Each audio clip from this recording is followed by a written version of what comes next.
Hi friends, welcome to Akshaya dot com. இன்றைக்கி இந்த வீடியோவில் 2 உருளைக்கிழங்கு சேர்த்து நல்ல மொறு கிறிஸ்பியான ஒரு இன்ஸ்டன்ட் பிரேக்ஃபாஸ்ட் ரெசிப்பியும், அது கூடவே நல்ல பொருத்தமான ஈஸியான சைட் டிஷ் ரெசிப்பியும் எப்படி செய்யத்தான் பார்க்க போகிறோம். வீட்டில் தோசை மாவு இல்லாத சமயங்களில் நைட்டு டின்னருக்கும் காலையில் பிரேக்ஃபாஸ்ட்டுக்கும் இது மாதிரி டிஃப்ரெண்ட்டாக ஒரு முறை ட்ரை பண்ணி பாருங்கள். அதுக்கு 2 மீடியம் சைஸ் உருளைக்கிழங்கு எடுத்திருக்கேன். இதோட எடை 200 கிராம் அளவுக்கு இருக்கும். இப்போ இந்த 2 உருளைக்கிழங்குடைய மேல் தோலை சீவி எடுத்து இதை நல்லா பொடியாக கட் பண்ணி தண்ணியில் சேர்த்துக்கங்க. இந்த அளவுக்கு கொஞ்சம் சின்னதாகவே கட் பண்ணி சேர்த்துக்கங்க. அப்போ தான் மிக்ஸர் ஜாரில் நல்லா நைஸாக அரைப்படும் மையை. இப்போ தண்ணியிலேருந்து அலசிட்டு இதை அப்படியே மிக்ஸர் ஜாருக்கு எல்லா உருளைக்கிழங்குமே சேர்த்துருங்க. சேர்த்துட்டு இதோட 2 பச்சை மிளகா, 1 டீஸ்பூன் உப்பும் சேர்த்து நல்லா மையை அரைச்சி எடுத்துகிட்டு வந்துடலாம். தண்ணீர் சேர்க்காமல் இந்த அளவுக்கு நல்லா மையை அரைச்சி எடுத்துகிட்டு வந்துடுங்க.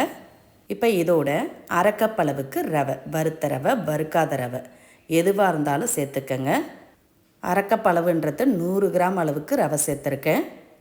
அதே கப்பில் அரை கப் அளவுக்கு தண்ணீர் ஊற்றிக்கங்க. ஊற்றி இதை நல்லா மையை அரைச்சி எடுத்துகிட்டு வந்துடுங்க. இந்த அளவுக்கு ரவை அரைப்பட்டிருக்கணும் நல்ல மையை. இப்போ இதோட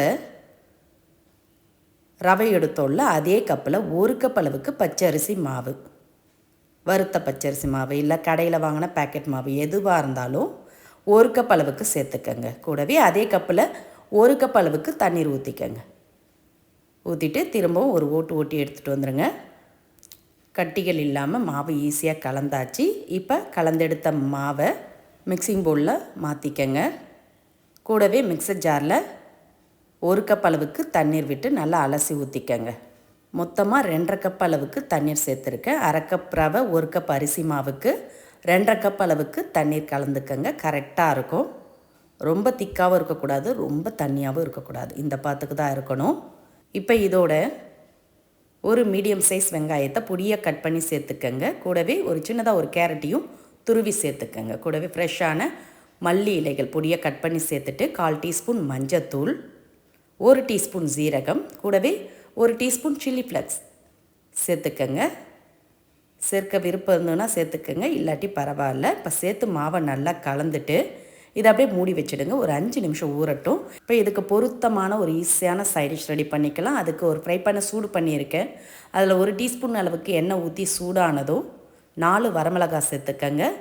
கூடவே ஒரு 10 பூண்டு உரித்து சேர்த்துக்கங்க. சேர்த்துட்டு இதோட 2 டீஸ்பூன் அளவுக்கு வெள்ளை எள்ளு சேர்த்து நல்லா வதக்கிக்கங்க. எள்ளு, பூண்டு, வரமிளகாய் லைட்டாக வதங்கி வரட்டும். இந்த அளவுக்கு வதங்கி வந்ததும் இதோட 2 பழுத்த பெரிய சைஸ் தக்காளியை கட் பண்ணி சேர்த்துக்கங்க. நாட்டு தக்காளி பழம் தான் சேர்த்துருக்கேன். கொஞ்சம் பொடிசாவே கட் பண்ணி சேர்த்து நல்லா ஒரு முறை கலந்துக்கங்க. இது கூடவே இதுக்கு தேவையான அளவு உப்பும் சேர்த்து கலந்திங்கன்னா சீக்கிரமாக வதங்கி வரும். நான் ஒரு அரை டீஸ்பூன் அளவுக்கு உப்பு சேர்த்துருக்கேன். சேர்த்து நல்லா கலந்துட்டு இதை அப்படியே ஒரு கிட்டில் போட்டு மூடிடுங்க. ஒரு 2 நிமிஷம் அப்படியே குக் ஆகட்டும். அதிலே பூண்டு தக்காளி வெந்துடும். ஒரு 2 நிமிஷம் அப்படியே மூடி வைங்க. சரியாக 2 நிமிஷம் ஆன பிறகு திறந்து பார்த்துக்கலாம். தக்காளி நல்லா வெந்து சாஃப்டாக இருக்குது பாருங்கள். அதில் இருக்க ஈரமும் நல்லா வற்றி ட்ரையாக இருக்குது.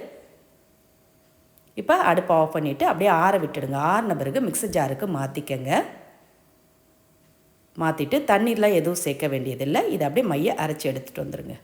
அரைச்சி எடுத்துகிட்டு வந்த சட்னியை ஒரு மிக்சிங் பவுலில் மாற்றிட்டு இதுக்கு தாளிப்பு ரெடி பண்ணி ஊற்றிக்கங்க. நம்ம எப்பயுமே சட்னிக்கு என்ன தாளிப்போமோ அதே தான்.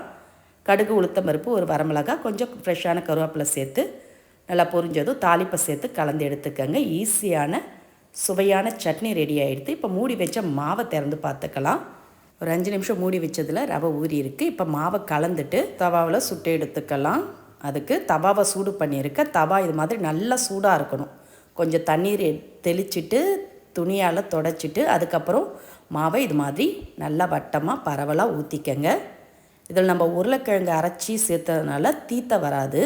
அதனால் குட்டி பவுல் இருந்ததுன்னா அதால் மாவை எடுத்து நல்லா தோசை தவாவில் பரவற மாதிரி ஊற்றிக்கங்க. மெலிசாக வந்திருக்கு பாருங்கள்.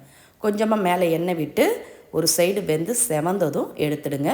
நல்ல கிறிஸ்பியான முறுவலான தோசை ரெடி. அப்படியே சுட சுட பிளேட்டில் மாற்றி நம்ம அரைச்செடுத்த சட்னியோட சர்வ் பண்ணி பாருங்கள். சுட்டு வைக்க வைக்க இன்னும் வேணும் கேட்டு வாங்கி சாப்பிடுவாங்க.